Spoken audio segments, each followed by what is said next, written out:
Good day, everyone, wherever you are in this beautiful, beautiful world. Welcome to another podcast episode today. My name is Raphael. I'm a multiple time certified circular economy specialist working in the circular economy for the last 10 years, over 10 years, around 11 years almost. Um, been working in the circular economy for a long time and had a lot of various tasks in these positions to um, track and trace material flows, provide logistic services for technical material flows and also biological ones. Over 70,000 tons that we actually then reintegrated into the economy over 36 municipalities in Lower Austria, and then now I'm certified three times by the Circular Economy Alliance and also the Circular Economy Research Center. And I'm currently working as a self-employed specialist together with clients across the globe. And I'm very happy to have the chance today to talk with Reha Tütenek from Austrian Standards International, where we have developed a certification program together for the circular economy officers so we can scale the standardization and educate and certify circular economists around the world to bring the circular economy to companies, to institutions, and to government officials as well. And I'm happy to go into a couple topics today, such as the standardization, what it is, what the approach to the certification is, and how we're actually doing this. Maybe some outlook as well on what is happening in the standardization sphere. So, welcome, Reha. Thank you so much, Raphael, for the kind introduction and the invitation to this beautiful podcast. Hello to everyone else listening and watching this podcast episode. As Raphael introduced me, my name is Reha, and I'm working for Austrian Standards in the certification department. And my position over there is team lead personal certification and business development. And through that function and position, I got into contact with Raphael, and we built up one of the first personal certifications regarding circular economy, which was a milestone, I think, in the circular economy space. And hopefully we get to talk about that more a little bit today, and also about the standardization process behind circular economy. And yeah, I'm really looking forward to our discussion today. Great, thank you very much. And really, really important maybe to state that I think Austrian Standards has been certifying people from 1912 onwards, if I'm correct. So I think that has been around quite a while. More or less, yeah. Let's let's It's say been so. quite a while. Definitely an internationally renowned institution, and this is actually why I reached out to Rhea. And thank you also for being very open to creating this certification, because I think this is. Um, Having that proactive approach from your end, that was very much appreciated as well from my side. And I think education part is really a fundamental part in the circular economy to transform systems, right? Because it's a non-violent way, let's say, to not go into top-down approaches, let's say, but to have building grassroots movement, and there's a very powerful approach to changing systems. So maybe to start off a little bit, maybe can you explain a little bit about the process itself, the certification process, maybe just give a little bit of an overview on how it works, and maybe the overview on the various points that people need to go through, and then I can also go into the contents for the audience as well. Sure. First, I wanna go a little bit to the start process, how it all started. Like, how did we get here? I remember it was like more than over 3 years ago now. We've known each other, and you approached us or me in person. And that was one of the first times I actually got in contact with the topic of circular economy. But it really caught my eye, and because it's such an important topic, also regarding um, the economic state of the world right now, and what's we need to do in order to fix a little bit of all of it, also environmentally. And so it really caught my eye, and then I was hooked from the beginning, and that was the starting point.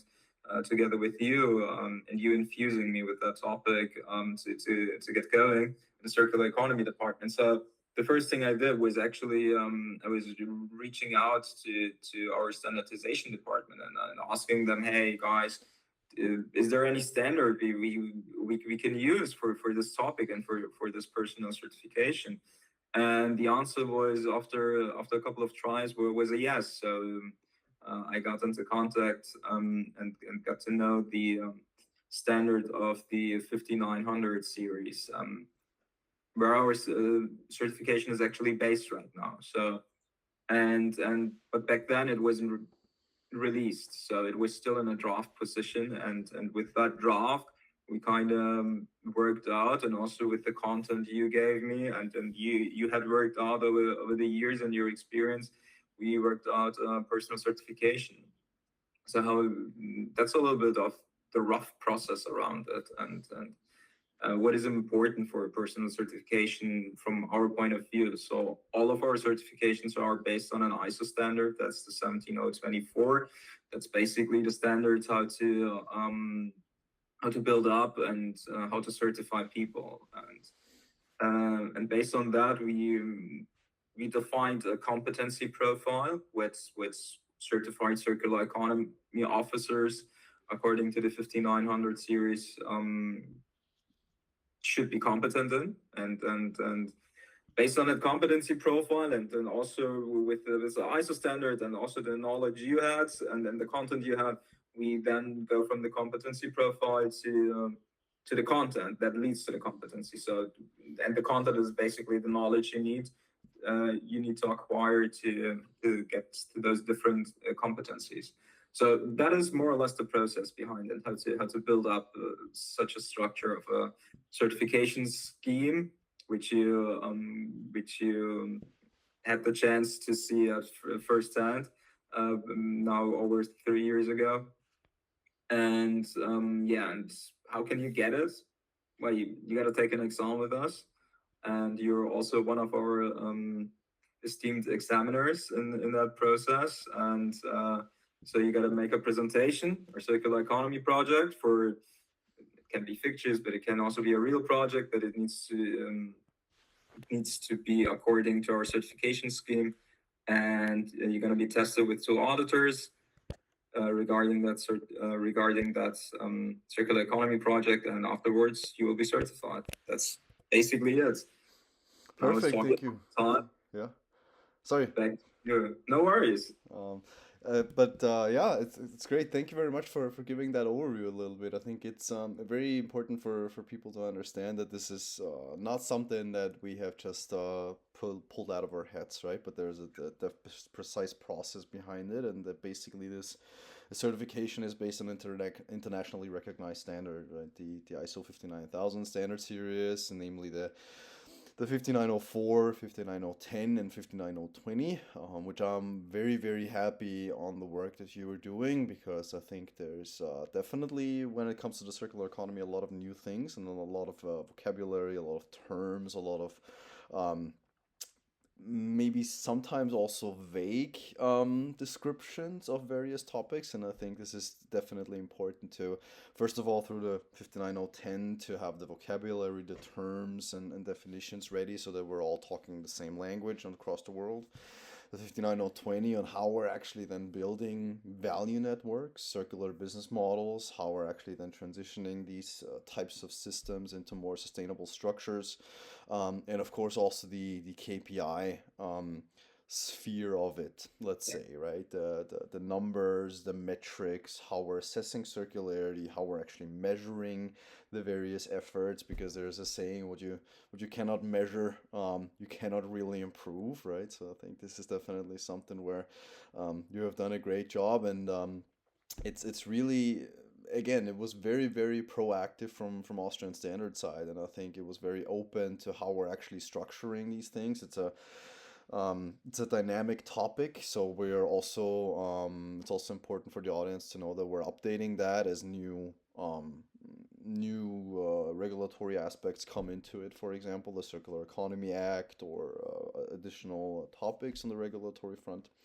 And I think from the content side, I think there's a lot of things that we're actually targeting in these trainings and subsequent certification processes, such as the circular designs, on what design criteria we can use, like modularity, the repairability, standardization efforts, right? So there's a um, whole sphere of design criteria that we can use to actually have the possibility of creating products and services and systems that did not generate waste in the first place, as this is a goal of the circular economy, to eliminate waste and not really seeing waste as some sort of an economic reality that we cannot really change, right? Because I think 100 years ago we built products very, very differently, right? Whereas not a lot of waste created and things were highly durable,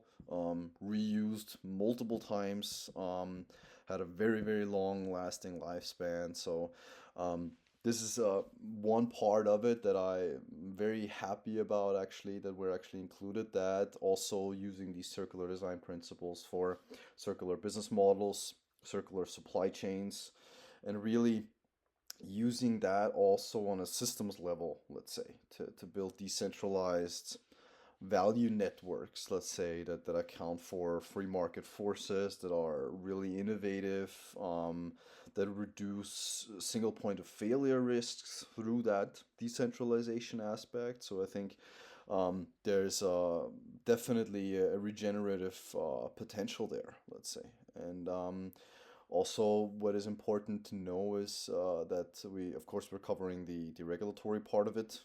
That's in there as modules, as we see that the regulatory aspects are increasing, right? So we're definitely getting more and more on the regulatory side as well, which is of course good, right? Because there's lots of various waste flows that you need to, or secondary raw material flows that you need to um, treat very differently in terms of collection and also reintegration for quality assurances as well. And also the technology part. So I think this is also something where we are integrating into these trainings and certification processes topics such as blockchain, which also goes in line with the upcoming Circular Economy Act as well, for the secondary raw material markets, where we can track and trace material flows via the blockchain, where we can use AI, for example, for preventive and predictive maintenance, IoT, for example, for collection services, for various other metrics and sensors, for fire prevention, let's say, or humidity sensors in collection bins or something like that. Um, so, talking about the Circular Economy Act, maybe there's a that is coming up this year, and how do you see the Circular Economy Act giving the circular economy an additional boost, let's say, in the secondary raw material market, and how that also how does that relate to also the standardization services at Austrian standards? Yeah,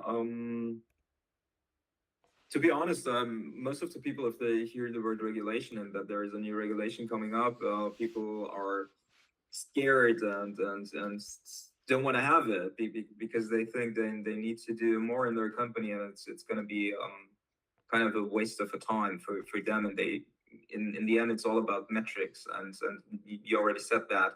And if you're quite honest, it's the metric is money in the end. And so if we need people in the company to document stuff because of regulation, we and bureaucracy and stuff like that, we won't be that efficient. But I see the Circular Economy Act a little bit different than the previous regulations we had, which are being corrected right now through directives that will come out fairly soon.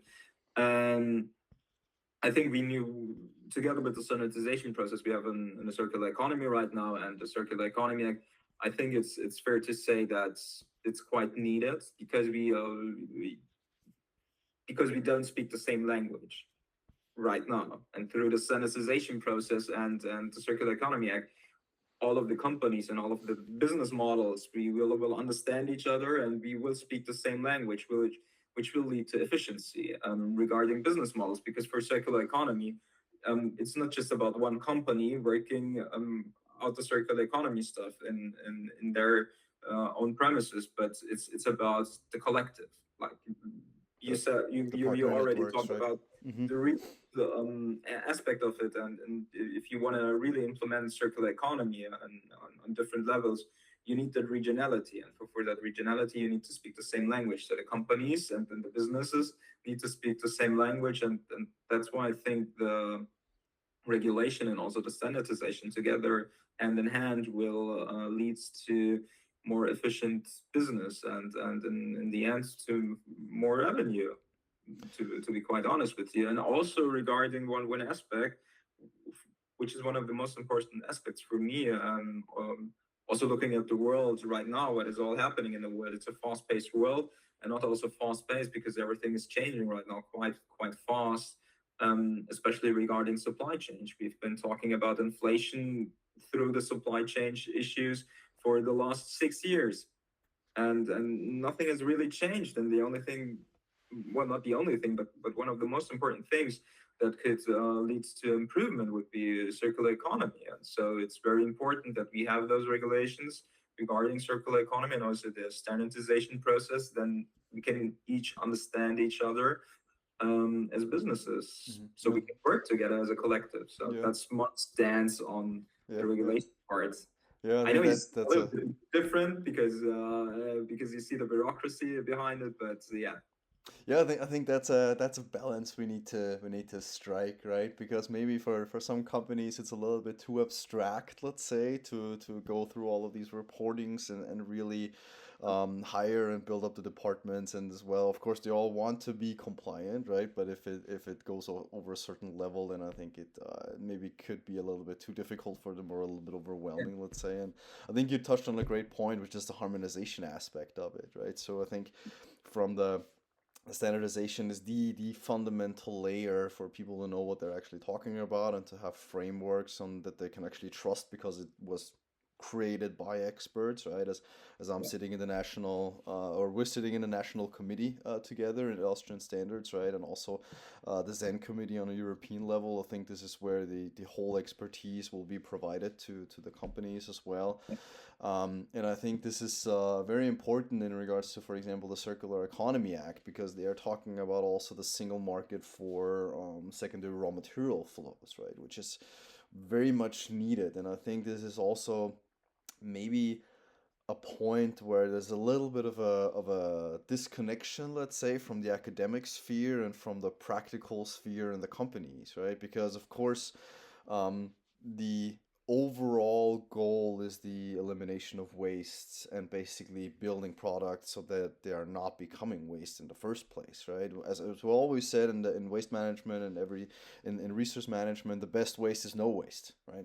That's the main goal, right? And to circulate these material flows at high purity, that's very important to achieve the regeneration, cost reductions, additional revenue streams, yeah, benefits for the environment, resource efficiency gains, and these types of things. But I think what the academic sphere does is also being and polarizing themselves to an ideal situation in the future that has not occurred yet, right? And I think it's a good step that we are currently also seeing the progress and the transition, for example, right? Because there is waste today, right? Especially globally, let's say, where other countries are not as far advanced in their resource management practices as we are in Austria, right?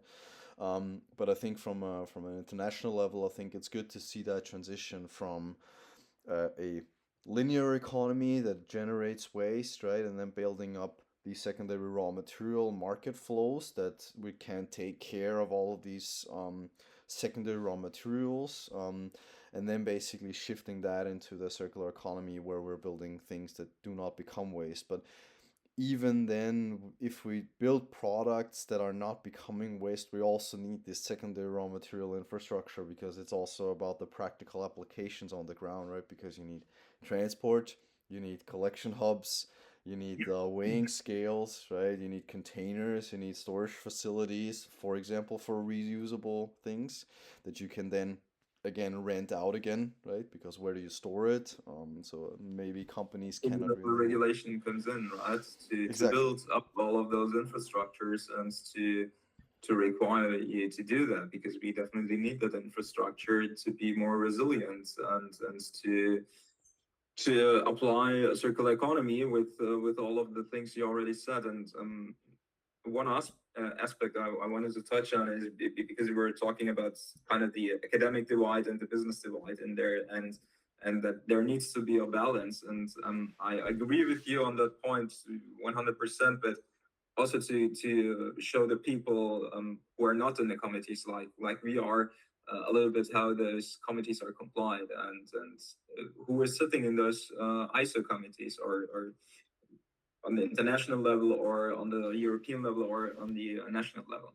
So it's basically it's a balanced act. So you have different stakeholders, also from the academic side, from the business side, Yes. and you actually get that balance in defining the standards, because everybody has a say in there and it's voted equally. Yeah, so from And my perspective, from my experience that I had in these committees working with you, I think that's great. That was really the mix that I was talking about, right? So you have the academic thought leaders as well that are polarizing the world to a yeah, situation that is highly, highly regenerative and really beautiful if you think about it. I mean, could you think yeah, about all of the cities being like green life everywhere, right? So this is healthy people, healthy planet, right? A business that flourishes. I think that's a great point that you touched on. And maybe also that's a good segue maybe to the next question. Let's say, how do you see the role of standards in the future? I also think that you have created the I certification at Austrian Standards. So there's probably more coming in the future in regards to technology and other things. And how do you see the standardization sphere evolve or evolve, let's say? yeah. I see standardization as one of the most important things in our economic world, to be honest. And it's not just because I work in a standardization organization. Basically, I don't do standardization except for sitting in a bunch of committees, but my job is certification. But still, I see standardization as one of the most important things. Why, you ask? It's because it provides us with the same language. Like I said in the beginning, it provides us with tools we can use and each understand each other. It provides us with, you don't have to think when you go to a supermarket or something like that, and you need a nail for your wall. You don't have to think if it's the right one or not. It is the right one if it's standardized, and that applies to every aspect in our life. I don't need to think about my phone blowing up. Hmm. Why? Because it's standardized. There is no need for that. That that And gives that and, gives an and anchor, right, for the economic system, right, where it's markets can become form anchored. around, right? And Yeah. talking about Hmm. circular economy, for example, about different materials and different raw materials, third, secondary, first, whatever. If you need that, there's a standard behind it, how it's being processed, and so on and so on. And as a company, you don't need certain processes. You don't need to validate those because okay, it's according to the standard. They need to do it according to the standard. Okay, I can use it without thinking, without hesitation. And that applies to every daily life, to our completely daily life, with walking on the street, walking, driving a car, and so on and so on. So it's one of the most important things in our economy, so we can understand each other. We can be more effective in our businesses because we don't need to translate everything and we don't need to explain everything. And that also applies to circular economy. We stay on that topic. Um, if we talk about life cycle assessment and stuff like that, there's a clear definition in the ISO standard. So we know what we are talking about. So you don't need to explain it to me, and I don't need to explain it to you. And that's a beautiful aspect about standardization. But how does standardization actually work? Because you said how it's going to affect the future. Standardization actually, in the beginning, doesn't affect the future. It looks back because we have those experts, the academic experts and the business experts. So they they're not inventing something new. They're saying, all right, we're working like this, we are working like this, and they're all trying to bring that together and standardize it, which is the most effective and useful way to use it in daily business. And so you always look back in standardization Mm. to define how we should make our lives better in the future. Yes, It I think comes that's a difficult to understand, but that's how it works yeah, basically. yeah. I think it's a pretty dynamic process, right? And I think it's not an easy process, let's say, because Yeah. we've participated in these meetings at the national level. I Everybody think. has an opinion, right? Sorry. Everybody has an opinion, right? Well, everybody has an opinion, but also everyone has a valid opinion, right? So Exactly. there's a lot of experts that know their stuff, and I think this is quite good and quite refreshing to work with people on that level, let's say, right? And I think it's very well worth it because, for example, if you look at the Circular Economy Act and actually then have, for example, a building or a concrete block or a recycled concrete block or a block that is made from hempcrete or something like that, that needs to hold certain things, right? The mechanical capabilities are not there and the standards are not there because it's like so fun in games, but because people could die if they are not there, right? So I think this is exactly where it becomes a security aspect of it. And um, this is then can be used, for example, to build modular prefabricated buildings or something like that, where you can have standardized modules, where you can build multi-story buildings with that, and for example, then disassemble that and build that structure somewhere else, as people in Austria or in Europe and also Asia have already done. So we're currently looking at various, let's say, efficiency gains that are quite drastic. And I think this is also something that maybe to go a little bit into what we're also providing in these certification aspects, right? So for example, construction industry, textile industry, right? These are 3D printing, right? So these are all topics that lead to efficiency gains in regards to, well, how fast can you actually build? I mean, the Chinese engineers, for example, they have managed to build a circular design building. I think they're building that structure within 2 days, and that has 28 stories or something like that, right? So this is definitely something from the modules that are prefabricated. The apartments are standardized, right? They Yeah. are ready to be assembled exactly. In a standardized way, and then basically that structure is just built as Lego, right? And if that Yeah. structure needs to be moved, then basically everything is modularly built, easy to disassemble, right? And so you can disassemble that and reuse all of these parts. Um, there might be some waste streams that are generated, for example, for hazardous materials, but it's kept very, very minimal, right? The same thing as the 3D printing part, right? So I think this is it's amazing what currently can be built as well, right? Entire hulls of for ships, right? Buildings with a 3D printer, right? Various components, for example, either with or without recycled plastic, let's say, right? So there's definitely a lot of changes that is happening, and I think this is also important to give the audience as well that we're not. It's all fine and well to talk about the circular economy in a sense that it is a function for regeneration, right? But if, for example, the environmental aspect of the circular economy becomes the one and only thing, it's not really competitive in the market, right? So there's definitely some cost argument to it. There's definitely an economic argument to it as well, right? And I think this is also important to bring the companies and to state that this is actually, first of all, it's a resilience lever for the company, right? It safeguards companies for negative and positive supply shocks, right? It lowers transportation routes, subsequently lowers fuel consumption, emission generation, and therefore costs, right? basically it yeah, enables newly created and innovative new materials, where people are looking at. The production costs will be lower, therefore, right? So I think this is something that basically reduces the points of failure risks in the companies as well, I right? think that's a good point you touched on, because let's just be quite honest. There are people and companies who don't really care about the environmental aspect of it. So It's a not surprising in late stage capitalism, right? Let's say. exactly. But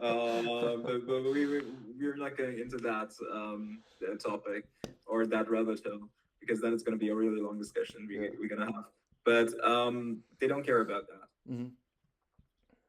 You don't have to agree with that or whatever, but that's the truth. So there are a lot of companies, and you see that political shift about the environment not being so important anymore.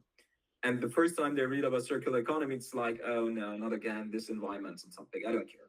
So I don't care sustainability about is a pretty bad word these days, right? Very polarized, maybe already, right? exactly. It's Hmm. very polarized, Hmm. and it's very populistic, and it's very dogmatic, and they don't care about that, which is not fine, but you you got to just accept that. But in circularity and circular economy, and that's the point you touched on, and you kind of went into, it's not only about that aspect. It's about being cost efficient, being resilient in your supply chains, and stuff like that. So what we do in our certification process, when we want the people in the examination, they need to show as a circular economy project, and the last point they need to present us in that project is return on invest. We want to see that it's a project that can be efficient and Economically viable, basically, in that sense, right? viable Hmm. for a company. Hmm. That's what we want to see, Hmm. because we are not academics in the end.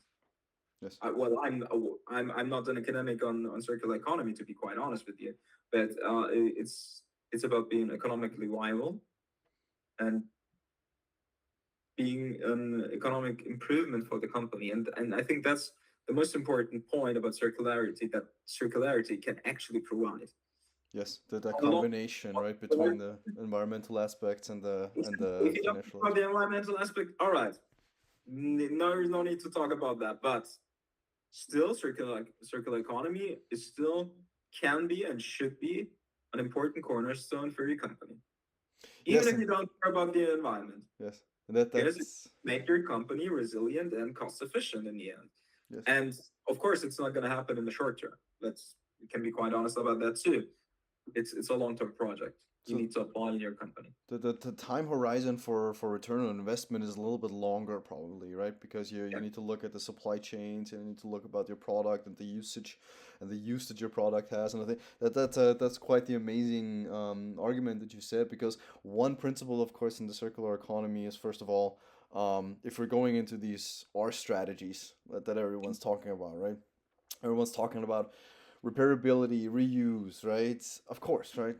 That's definitely very high up in the circular economy hierarchy, let's say. But also, there are certain R strategies such as refuse, right?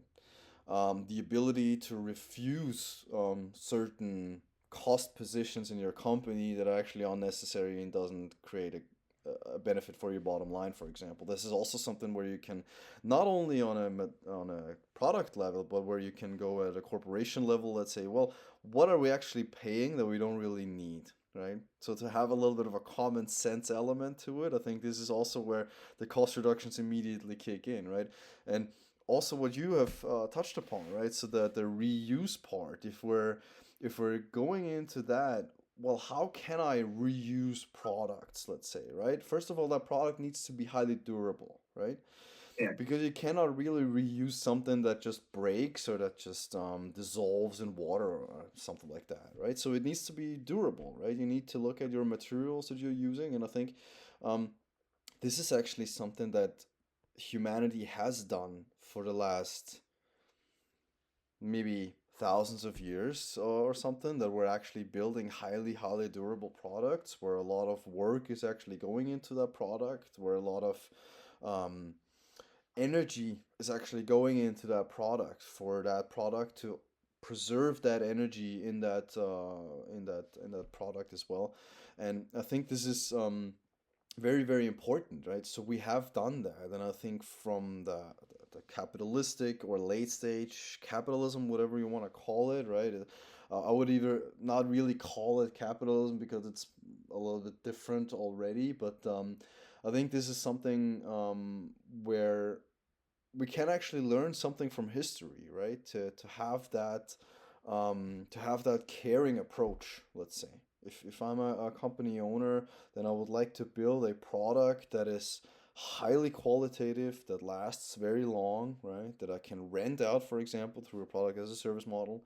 If I get it back, well, then I have a shop there. I can repair it, I can maintain it, I can clean it. That will in turn create jobs, right? For people to do something with their hands, let's say, right? So this is the job element aspect to it, and I think what you've touched on is perfectly articulated, right? To combine these financial aspects with environmental aspects, but also with the job creation element, not really for people that are highly educated and have PhDs and master degrees, but people that really work with their hands, right?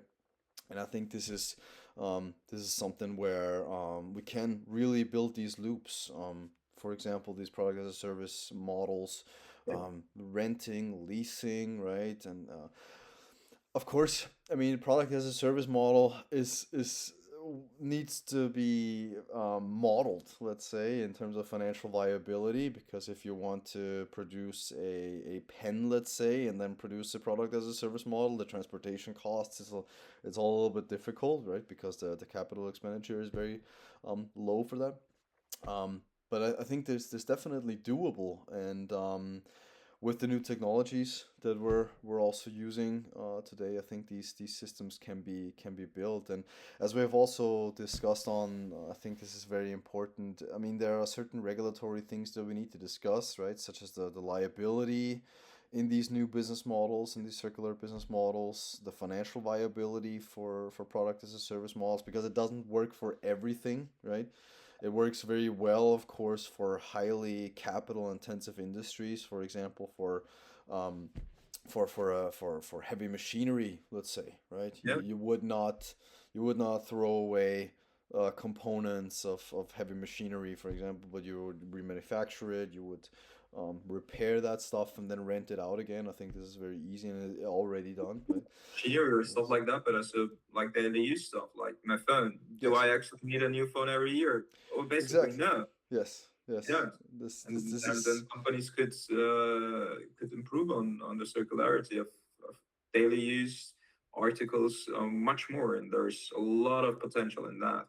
mhm. And you were talking about streams, so revenue streams, and you already said it. Basically, it's yeah. Well, let's just be honest. If you don't sell every year a new phone, your company is going to have a revenue dip, definitely.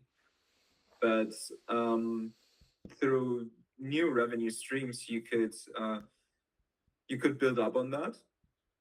You will probably not gain the same revenue, most probably not, but you will be more cost efficient. Yes, and also more liquidity But efficient, let's yeah, more say, right? liquidity. So your company will Yeah. actually have less revenue, but with new revenue streams, you will be more efficient, and in the end, your company will have more money and liquidity. Exactly, and I think this is a very great point because we've already started to model that, right? The liquidity, the liquid revenue streams or the revenue models, let's say, for time-based circular business models, right? And I think this is something, um, if I'm going to build very durable, long-lasting, highly qualitative products, right? That can be disassembled, modularly built, repairable. I have repair networks, components as well, right? If all of these circular design choices are implemented according to the various product, and then I'm renting that out, right? Then basically I change the income structure, right? It's not the point of sale and then I'm gonna get paid, but I get paid smaller amounts over a longer term period, let's say, right? and then basically I have that liquidity structure of the company changes because, for example, if I'm renting that out over a year, then I'm gonna get paid every month a smaller amount, which still probably is maybe the same or maybe lower than what you would have gotten if you sold it, right? But the main point, I think, which is also important for companies to know, is that you're getting the material back Yeah. at the end, right? So instead of people saying I don't need it anymore and then basically paying someone, which is even the most stupid thing I ever heard, but apparently our company is working that way, right? I'm gonna pay someone to basically give them materials, right, and recycling their raw materials, which is the waste management industry. So this is Yeah. something for another discussion maybe.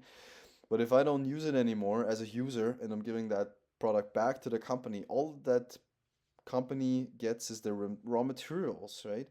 They can then do something with it, and that in turn would then lower the procurement costs on the other side because they don't need to procure that material, right? So they're getting that back from the end user, which also then creates a situation that actually the user is the supplier, right? So this is also it's also something very interesting where you need to change the mindset, right? But then you need to look at, well, how can I incentivize the people to bring that material back?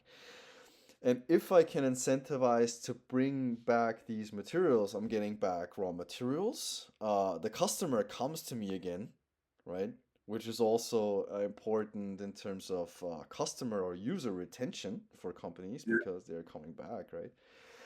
you're And you're more reliant in the end. yes, you're more aligned, right? So it's a win-win-win situation probably that you can build with Yeah. these systems, right? And this is something it builds trust. You're getting the raw materials back, that in turn reduces procurement costs, right? And then basically, for example, you can incentivize the person through vouchers or through monetary incentives that if they are bringing that material back, they are getting a certain percentage for their next Or, subscription, let's or say, subscription. Yeah. right? And if you're doing that, basically you're the amount of the percent or the amount of money that you have reduced their next purchase is higher, for example, or sorry, is actually lower than the value of the material that you're getting back and the savings that you have.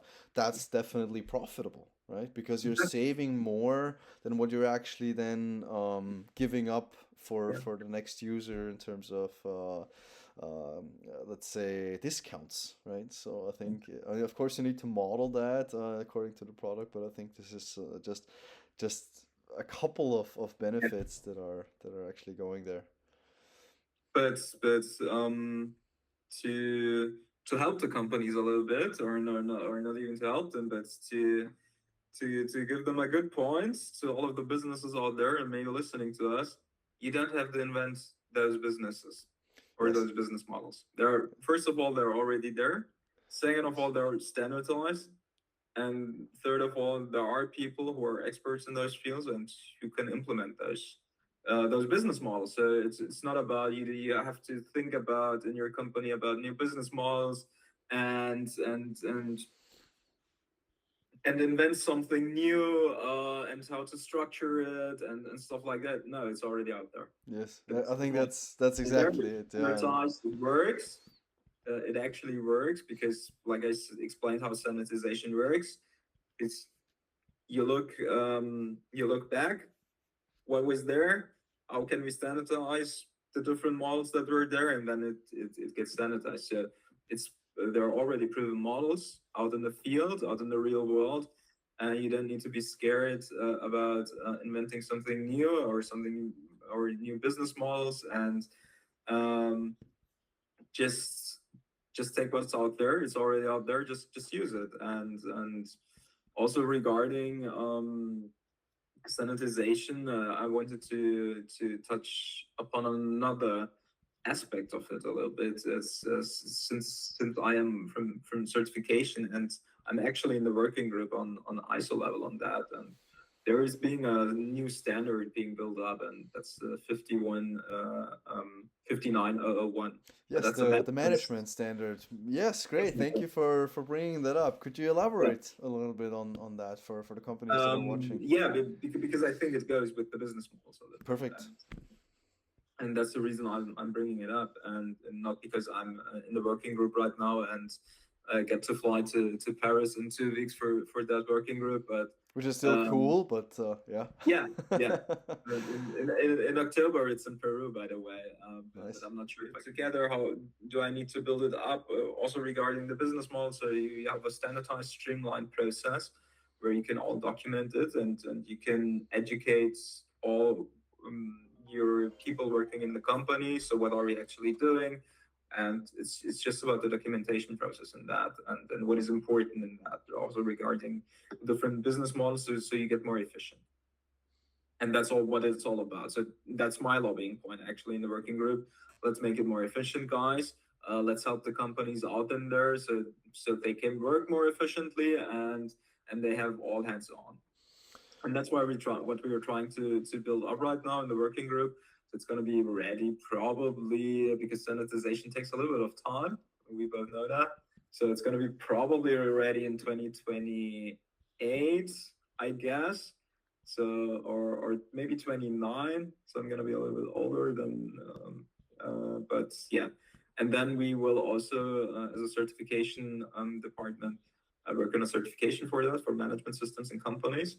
We already have the compliance structures, so compliance management system and anti-bribery, but we want to add circular economy to that. And why do we want to add that? Because we think it's important. We think it's important that companies show that they're compliant regarding the ISO standards, and through that, they probably even can show that they're compliant with the Circular Economy Act. And why is it important in a business field to show that? Because I think the future lies in circular economy, and I think people will look more for companies who are working in circular terms regarding their business models, and so it's going to be an advantage for you as a company. Definitely, definitely. I can just Regarding under. customers, but also regarding the governmental issues, but also regarding your business streams in the end. And it's all about efficiency. Yeah, and as you have mentioned, the benefits for the companies, I think they're quite clear. I mean, first of all, you have a reputation advantage, right, in that market, right? And that also leads to additional investment, higher investment probability from investors because you're adhering to international standards, right, as well. Although in the procurement process, I think you will have advantages. I don't even think that. I'm pretty sure of that because I see it in different fields. You will have definitely advantages if you use that, and if you use that management system in the end, which is based also on the complete 5900 series. It will help you as a company to bring you forward into the future. Yes, I'm we not we even sure already. if it's the future, if it's the current terms right now. You know what I mean? Yeah, we already saw that, or I did a project in the Czech textile industry where we have done the Scope 3 assessment across 4 different continents with 600 suppliers. So there's definitely a situation where companies are looking into the procurement contracts and the supplier contracts to actually write that in there as a requirement to actually do business with suppliers in other countries, and if those suppliers adhere to these standards, they have a higher probability of actually making money. So I think this is where regulation and standardization really moves markets, let's say, and I totally agree with you on that. um, yeah, and so really a lot of very important things. So for companies maybe to wrap up a little bit, and I think we're already 1 hour in, but to maybe do a short summary. So we have the standardization, we have the ISO standards, we have the regulatory part that is already there and coming up with the Circular Economy Act. We have the circular business modeling. We have the certification ready. Again, the companies don't need to reinvent the wheel, Exactly. reinvent the wheels, let's say. We can Yeah. model these revenue flows. We can model the impacts in the environment that has. The KPIs are there.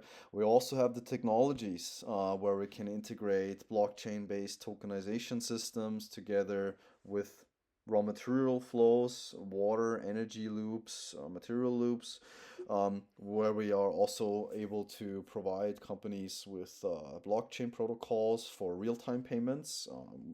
Since we're not only getting a new economy, but we're also getting a new financial system, but that's a whole nother topic for maybe another day.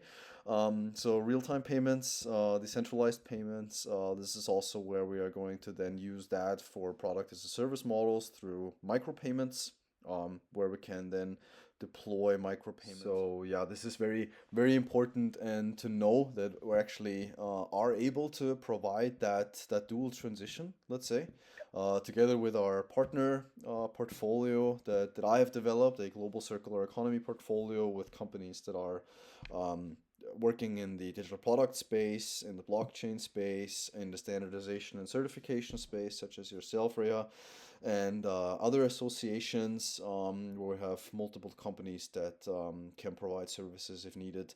So happy to support. So we're both happy to support the companies in that transition, and it really is about common sense, really taking the risk, right? But taking calculated risks based on economic realities. And I think this is first mover advantages are important for companies, and really looking forward to what the next years bring.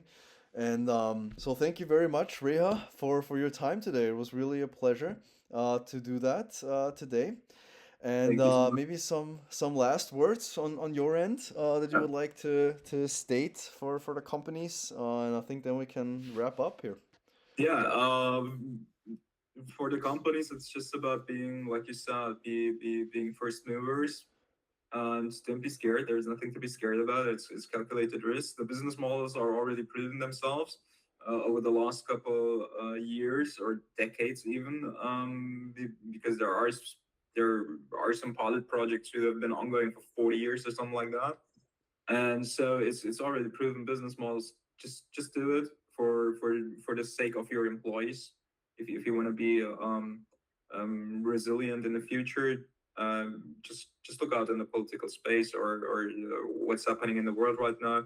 You got to be resilient. Circular economy is the thing that can provide it, and the business models are there. Just do it basically.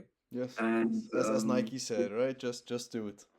yeah, as like you said, exactly. And yeah, thank you for the wonderful talk, Raphael. It's always a pleasure to get together with you, and maybe the next time again in a podcast format, or maybe let's just have dinner too.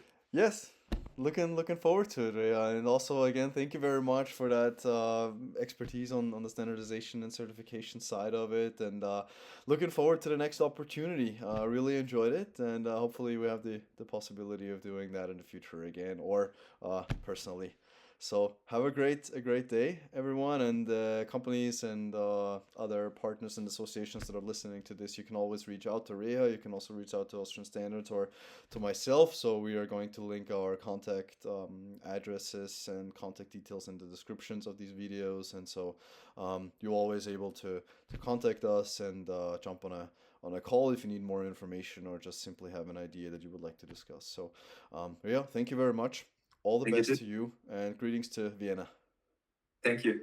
Bye bye. Bye bye.